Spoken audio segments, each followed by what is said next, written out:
আজ থেকে রাস পূর্ণিমা। এই টাইমটা ৫ টি রাশিরই জাতক জাতিকাদের লক্ষ্মী লাভ হওয়ার সুযোগ আসছে। এই নিয়ে বিস্তারিত আমি আলোচনা করব আপনাদের বোঝার স্বার্থে। আজ থেকে এই যে পূর্ণিমার কথা বললাম, রাস পূর্ণিমা অর্থাৎ ৫ নভেম্বর পর্যন্ত। সময়টা ৫ রাশির জন্য অত্যন্ত শুভ থাকবে। লক্ষ্মী লাভ হতে চলেছে। আর লক্ষ্মী মানে আমাদের সকলেরই জানা, আপনার কিন্তু অর্থ হাতে এসে ধরা দেবে। এই সময়টা এতটাই পজিটিভ থাকবে। সমস্ত দিক থেকে গ্রহের সুপ্রভাব অবশ্যই থাকবে এবং তার সাথে, সাথে অবশ্যই একটা ঐশ্বরিক কৃপাও পাবে।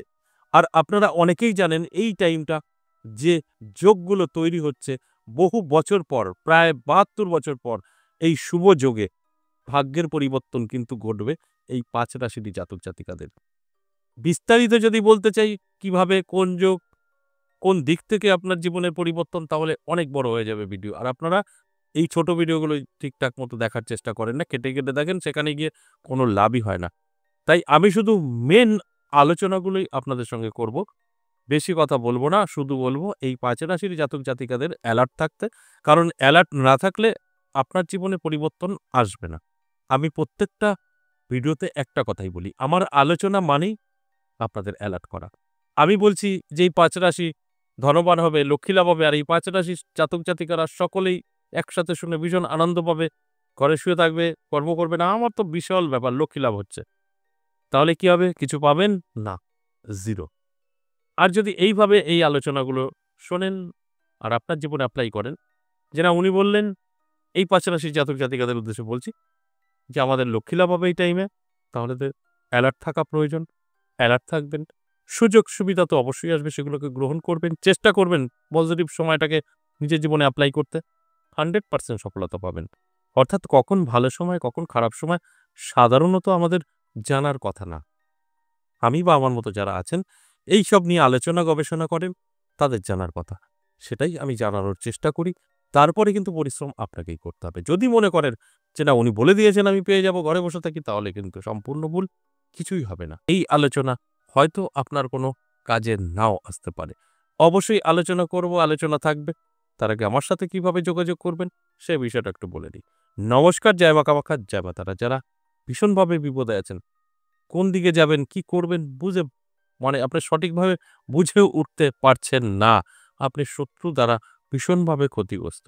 শত্রু আপনাকে বরবাদ করে রেখেছে। নানা দিক থেকে কর্মবন্ধন করে রেখেছে, আপনার বিবাহ বন্ধন করে রেখেছে, আপনার ফ্যামিলি নষ্ট করে দিয়েছে, সন্তান অবাধ্য, এবং আপনার স্বামী বা আপনার স্ত্রী পরকীয়ায় লিপ্ত। কি করবেন বুঝে উঠতে পারছেন না। নানা দিক থেকে আপনি বিপদের মধ্যে। অফলাইন, অনলাইন দুটোই আছে, যোগাযোগ করতে পারেন। যারা সরাসরি আসতে চাইছেন, তাদের বলব কলিং নাম্বার সেভ করুন। কল করে নামটা লিখিয়ে দিন এবং আসতে আপনার যদি কোথাও অসুবিধা হয়, কল করুন, আপনাকে গাইড করে নেবে। কলিং নাম্বারটা সবসময় খোলা থাকে। আপনি সরাসরি কল করবেন যদি আপনি সরাসরি আসতে চান। আর আপনি আসতে পারবেন না, অনলাইন দেখাতে চান, সেক্ষেত্রে আপনি কলিং নাম্বার কখনোই সেভ করবেন না। হোয়াটসঅ্যাপ নাম্বারে যাবেন। হোয়াটসঅ্যাপ নাম্বারে গিয়ে ভয়েস বা লিখে বলবেন, আমি কথা বলতে চাই বা আমার এই সমস্যা, আপনার মতো করে ভয়েস বা লিখবেন। আমাদের এখান থেকে কিছু প্রসেস পাঠানো হবে, কমপ্লিট করবেন। আপনাকে অবশ্যই ২৪ ঘন্টার মধ্যে কল করা হবে। যদি কোনো পুজো বা কোনো অনুষ্ঠান না থাকে, থাকলে পরে ২-৪ দিন দেরি হবে। তবে অবশ্যই আপনাকে কল করা হবে। আর যেটা বললাম, যদি আপনি আসতে পারেন তাহলে কিন্তু হোয়াটসঅ্যাপ নাম্বার সেভ করবেন না। কলিং নাম্বার অবশ্যই সেভ করবেন। আর কোথায় আসবেন? দুটো জায়গায় পাবেন। একটা হচ্ছে তারাপীঠ, ইংরেজি মাসের শুরু এবং শেষ। বিস্তারিত ফোন করে জেনে নেবেন এবং নামটা লিখে দেবেন। আগে থেকে নাম না লেখালে দেখা হয় না, আগে থেকে লেখাতে হবে। আর নদিয়া বীরনগর আমার নিজের মন্দিরে পাবেন প্রত্যেক সপ্তাহে ৩ দিন, সোমবার, মঙ্গলবার এবং বুধবার, বেলা ১১টা থেকে সন্ধ্যে ৬টা। এবং এই বীরনগর ১০ মহাবিদ্যা কালীবাড়ি কৃষ্ণকালী মায়ের মন্দিরে যদি আপনারা সরাসরি আসতে চান, তাহলে আপনার যে কোনো দিনই আসতে পারেন, পুজো অর্চনা করতে পারেন, আপনার মনের ইচ্ছা নিয়ে মায়ের সঙ্গে বলতে পারেন, এতে কোনো খরচের ব্যাপার নেই। যখন আমার সাথে সাক্ষাৎ করবেন তখন ফিস দিতে হবে। মন্দির দর্শনে কোনো বিষয় নেই। এবার আসুন আজকের আলোচনা যে ৫টা রাশিকে নিয়ে করব, যে ৫টা রাশির জাতক জাতিকাদের অ্যালার্ট করার চেষ্টা করব, সেই রাশিদের নাম নিয়ে এখন বলব এক, এক করে যে অবশ্যই আপনারা অ্যালার্ট থাকুন। আজ থেকে যে রাস পূর্ণিমা সময়টা অত্যন্ত শুভ। এই সময়ের মধ্যে আপনার জীবনের পরিবর্তন করতে পারে। নানা দিক থেকে ভাগ্যের চাকা ঘুরে যেতে পারে। সেই বিষয়গুলো নিয়েই আলোচনা করব। ৫ রাশির মধ্যে ১ম এ আমি মেষ রাশির কথা বলব। দারুণ সময় থাকবে। এই মেষ রাশির জাতক জাতিকাদের উদ্দেশ্যে আমি একটা কথাই বলব। আপনার সময়টা তো ভালো। আপনি অ্যালার্ট থাকুন এবং আপনার রাশির আরও যারা আছেন মেষ রাশির, যাদের মধ্যে কোনো ভক্তি নেই, বিশ্বাস নেই, তাদের সাথে মিলবে না, বেকার সময় নষ্ট। যাদের বিশ্বাস, ভক্তি, অন্ধবিশ্বাস যাদের আছে, তারা কিন্তু সাকসেস পাবেই। এবং আপনার যদি কোনো বড় স্বপ্ন থাকে, মনের বড় ইচ্ছা থাকে, সাকসেস পাবেই। আর আপনার কোনো ইচ্ছা নেই, কোনো চাওয়া নেই, আপনার কি করে পরিবর্তন হবে? কিন্তু সেম রাশি আপনার। তাই বলব অ্যালার্ট থাকুন, চোখ কান খোলা রাখুন, বড়, বড় স্বপ্ন দেখুন। এই কদিনে সুযোগ আপনি পাবেন সেই স্বপ্ন পূরণ করার। ২ নম্বর যে রাশির কথা বলব সেই রাশিটি অবশ্যই সিংহ রাশি। সিংহ রাশির জাতক জাতিকাদেরও কিন্তু দারুণ সময় থাকবে। নানা দিক থেকে কিন্তু জীবনের একটা পরিবর্তন আপনি উপলব্ধি করতে পারবেন। আর্থিক দিক থেকে অনেকটা শক্তিশালী হবেন।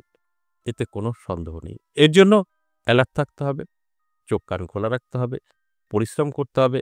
আপনার যে ইচ্ছা আছে সেগুলো পূরণ করার চেষ্টা করতে হবে। তবে গিয়ে আপনি কিন্তু সাকসেস পেতে পারেন। ৩ নম্বর যে রাশির কথা বলব, সেই রাশিটি কন্যা রাশি। কন্যা রাশির জাতক জাতিকাদেরও কিন্তু দারুণ সময় থাকছে। নানা দিক থেকে কিন্তু আপনি উপকৃত হবেন। যেকোনো কাজে সাকসেস পাবেন। কারণ সময়টা আপনার জন্য অতি শুভ। শুভ সময় শুভ কাজে ব্যস্ত থাকতে হয়। সেখান থেকে বেনিফিট 100%। তাই আজ থেকে অ্যালার্ট থাকুন। মা লক্ষ্মী আপনার ঘরে এসে বসবে। এতে কোনো সন্দেহ নেই। ৩ নম্বর রাশি। অবশ্যই বলব তুলা রাশি। তুলা রাশির জাতক জাতিকাদেরও কিন্তু দারুণ সময় থাকবে। এই তুলা রাশির জাতক জাতিকারা যারা আছেন, আমি বলব অ্যালার্ট থাকুন, চোখ কান খোলা রাখুন। আপনার জীবনেরও কিন্তু পরিবর্তন ঘটবে। মা লক্ষ্মী স্বয়ং এসে বসবে। অর্থাৎ ধনসম্পদ আপনার বৃদ্ধি পাবে। এই কথাটা আপনি অবশ্যই মাথায় রেখে চলার চেষ্টা করুন। কিন্তু সব তুলা রাশির জন্য কিন্তু নয়। সব তুলা রাশির মধ্যে যদি বিশ্বাস ভক্তি থাকে তাই হবে, কিন্তু সেটা সম্ভব না। কিছু তুলা রাশির বা যেকোনো রাশির কিছু রাশি অবশ্যই তারা ঈশ্বর বিশ্বাসী হয়, ভক্তি শ্রদ্ধা থাকে, তাদের সাথেই মিলবে। সকলের সাথে মিলবে এটা কিন্তু সব সময় কাজ করে না। তাই অ্যালার্ট থাকুন, চোখ কান খোলা রাখুন। এবং সর্বশেষ যে রাশির কথা বলব সেটি হলো মকর রাশি। মকর রাশির জাতক জাতিকাদেরও দারুণ সময় থাকবে। লক্ষ্মী লাভ আপনারও কিন্তু হতে পারে। এই লক্ষ্মী আপনার জীবনের পরিবর্তন করে দিতে পারে, সম্পদ বৃদ্ধি পেতে পারে। কারণ সময়টা অতি শুভ। আর শুভ সময় আমি সবসময় বলি ব্যস্ত থাকুন। অবশ্যই আপনার স্বপ্ন পূরণ করার জন্য। সেই স্বপ্ন 100% পূরণ হবে। এই যে ৫টা রাশিকে নিয়ে বললাম, মেষ রাশি, সিংহ রাশি, কন্যা রাশি, তুলা রাশি এবং মকর রাশিকে অ্যালার্ট করার চেষ্টা করলাম। এদের মধ্যে যাদের ভক্তি, বিশ্বাস আছে তারা অবশ্যই উপকার পাবে। যাদের নেই এগুলো তারা কিন্তু উপকার পাবে না। আজ এ পর্যন্তই, আবারও আসবো নেক্সট ভিডিও নিয়ে। ততক্ষণ ভালো থাকুন। নমস্কার।